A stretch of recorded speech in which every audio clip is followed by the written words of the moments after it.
আসসালামু আলাইকুম। নতুন একটা ভিডিওতে সবাইকে স্বাগতম। অনেকদিন হলো আমার ডাক পাখির আপডেট আপনাদের জানানো হয় না। আজ আপনাদের আমার ডাক পাখির আপডেট জানাবো। ভিডিওটা না টেনে আপনারা দেখতে থাকুন।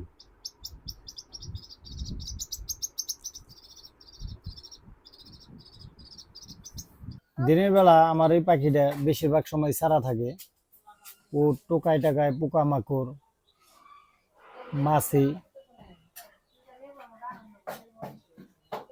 ওই দেওয়ালের মধ্যে শ্যাওলা জমছে গেলি খাওয়ার চেষ্টা করে বা খায়।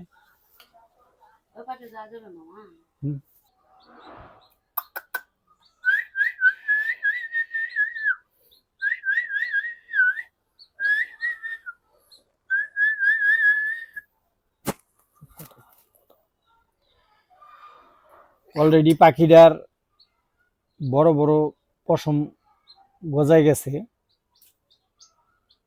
ওই যে ওর পিঠের উপরে খেয়াল করে দেখুন।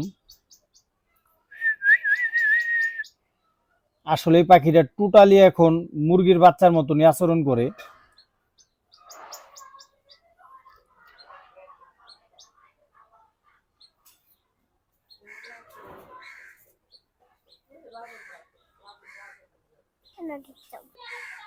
আমাদের টিপুলের পার হাড়ি পাতিল ধোয়ার পর যে ময়লা আবর্জনা বা ভাত, বিভিন্ন তরকারির আবর্জনা পড়ে থাকে, এগুলিও মাঝে মাঝে কুড়ায় খায়।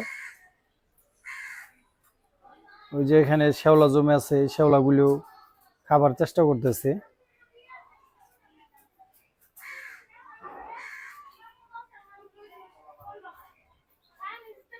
আমি আমার এই ডাক পাখির বাচ্চারা ঘরের মধ্যেই রাখি, কারণ ওরা জানি কোনো কিছুতে আক্রমণ না করতে পারে। বাইরে রাখলে হয়তো সাপ, ব্যাঙ, কুকুর, বিড়াল এরা আক্রমণ করতে পারে। আর এই ডাক পাখির বাচ্চাটা এখন টোটালি মুরগির বাচ্চার মতনই আচরণ করে। মুরগির বাচ্চার মতনই ও চলাফেরা করে। দিনের বেলা বেশিরভাগ সময় বাইরে ছাড়া থাকে।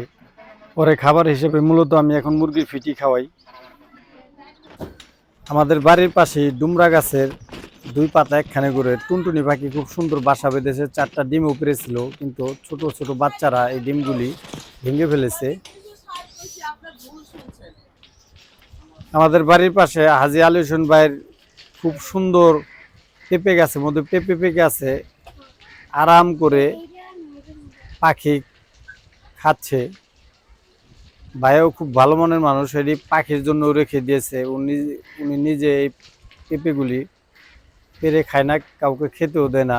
এই পেঁপেগুলি মূলত পাখি খায় সারা বছর। আমাদের গাজীপুর জেলায় এখনো অনেক জায়গায় এই সনাতন পদ্ধতিতে মহিষের মাধ্যমে চাষাবাদ করে। এটা আমাদের পাশের গ্রাম বড় ভবানীপুরে মহিষ দিয়ে মই দিচ্ছে। এই দৃশ্যগুলো এক সময় আমাদের পুরো গাজীপুর জেলায় দেখা যেত, এখন আর এগুলি আগের মতো দেখা যায় না। তবে মাঝে মাঝে এখনো বিভিন্ন এলাকায় দেখা যায়। আমার ভিডিওটি ভালো লাগলে দয়া করে আমার চ্যানেলটি সাবস্ক্রাইব করবেন। আমার ভিডিওটি দেখার জন্য সবাইকে ধন্যবাদ। আসসালামু আলাইকুম ওয়া রাহমাতুল্লাহ। হ্যাঁ, তোমার সমান একটু কালা কালা, মাছ বেশি একটা পায় না।